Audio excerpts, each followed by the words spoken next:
Welcome to The Explainer. Today, we are taking a deep dive into a truly game-changing masterwork on human behavior. We're talking about Charles Duhigg's The Power of Habit. If you love figuring out why you do the things you do, and, more importantly, how to actually change them, you are absolutely in the right place. Together, we're going to decode the invisible architecture of your life and uncover those automatic routines that are basically running the show behind the scenes. So let me ask you something. Have you ever pulled out of your driveway, driven the whole way to work, and realized as you're parking that you barely remember the actual drive? Or maybe you sat down at your desk, fully intending to lock in and focus, but suddenly you find yourself just mindlessly scrolling through your phone before you even made a conscious choice to pick it up. Look, don't worry, you're not losing your mind. We have all been there. The reason this happens is actually fascinating. Get this, a shocking 50% of everything we do every single day is not driven by deliberate, conscious choice. Instead, it is completely driven by invisible habits. Award-winning investigative reporter Charles Duhigg spent years digging through neurological studies to figure this out. And what it means is, to change your life, you don't necessarily need more willpower. You just need to understand how these automatic routines are built inside your brain. To really grasp that, we've got to look under the hood. Deep near the center of your brain is this ancient, primitive little structure called the basal ganglia.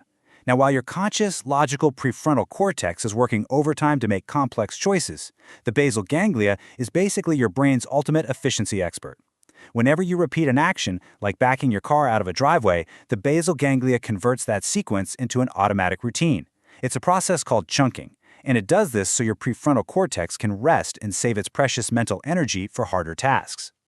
Okay, let's dive into this. Section 1. Decoding the loop and craving. So how exactly does the brain chunk these actions into permanent habits? Well, researchers at MIT mapped the whole thing out, and it comes down to a very specific 3-step neurological feedback loop. Step 1 is the cue. That's your trigger. It could be a time of day, an emotion, a specific location, anything that tells your brain to switch onto autopilot. Step 2 is the routine. That's the actual behavior itself, the physical or emotional action you take. And step 3 is the reward. This positive payoff tells your basal ganglia, hey, this felt great. Remember this for next time. Once that reward hits, the loop is reinforced, and boom, a habit is born. But here's the thing. Just knowing the loop isn't quite enough.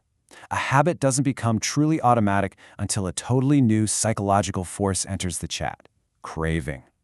Through experiments with monkeys and humans, researchers found that over time, your brain actually starts anticipating the reward before you even do anything. If you see a box of donuts sitting in the break room, your brain instantly anticipates a sugar rush. That anticipation, that's craving.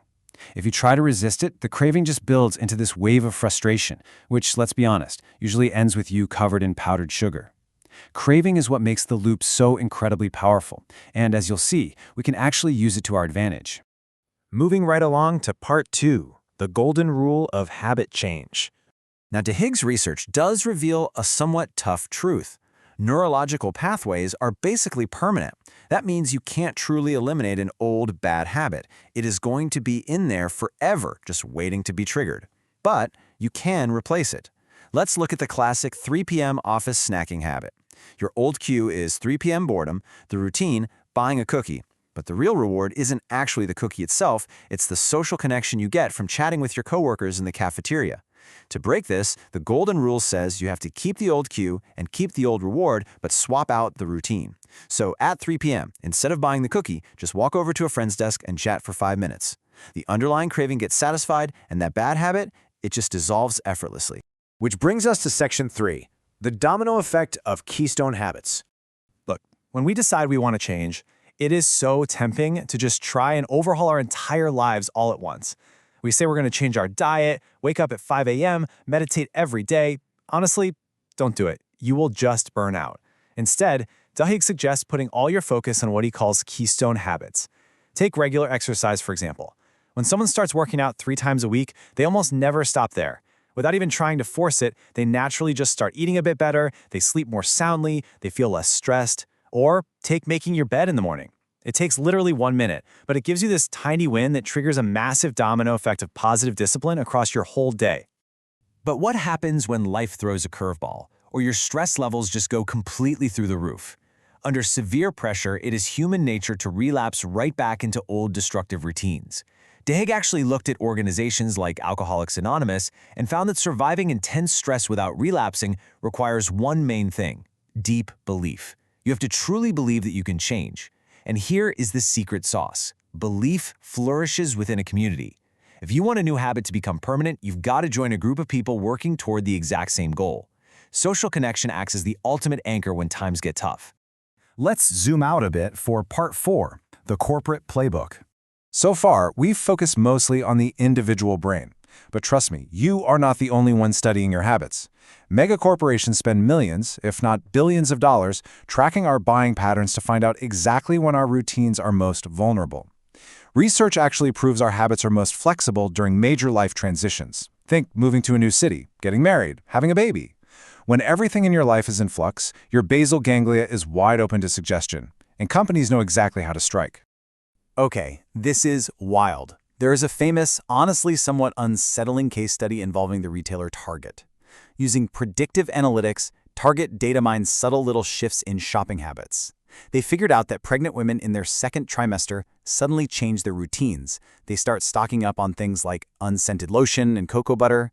By identifying this super subtle cue, Target started mailing out personalized coupons for baby clothes to expectant mothers before those women had even told their own families they were pregnant.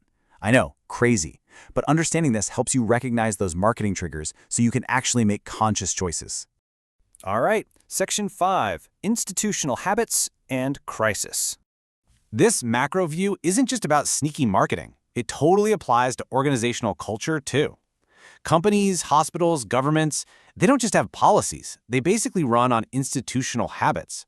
And transforming a bad institutional habit can quite literally change the world. Take the incredible story of CEO Paul O'Neill. When he took over the struggling aluminum giant Alcoa back in the 80s, Wall Street totally expected a big speech on cutting costs. Instead, O'Neill shocked everyone by declaring his sole priority was one single keystone habit: worker safety.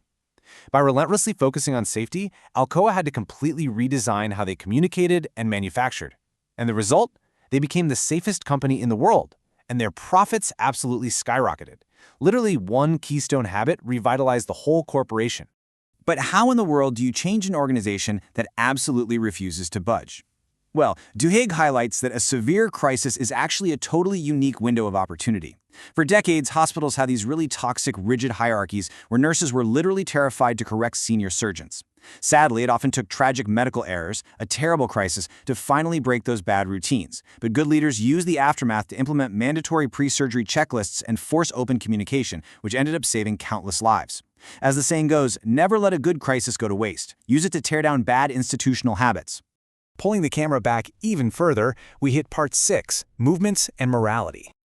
So how do individual habits scale up to create massive, historic social movements? The American Civil Rights Movement is the perfect example here.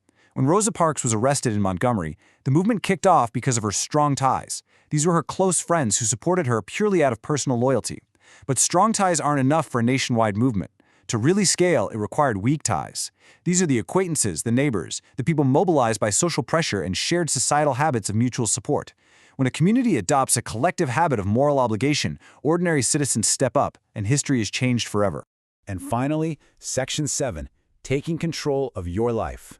From microscopic neurons all the way to global social movements, habits truly are the invisible architecture of our reality. So, how do we synthesize all this and take control today? Let's rapidly break down your 5 concrete takeaways from this explainer. Number 1, map your habit loops. Figure out your specific cue, routine, and reward. Number 2, apply the golden rule. Drop the sheer willpower tactic. Keep the cue and reward, just swap the routine. 3, focus on keystone habits. Start racking up those small wins to kick off a domino effect.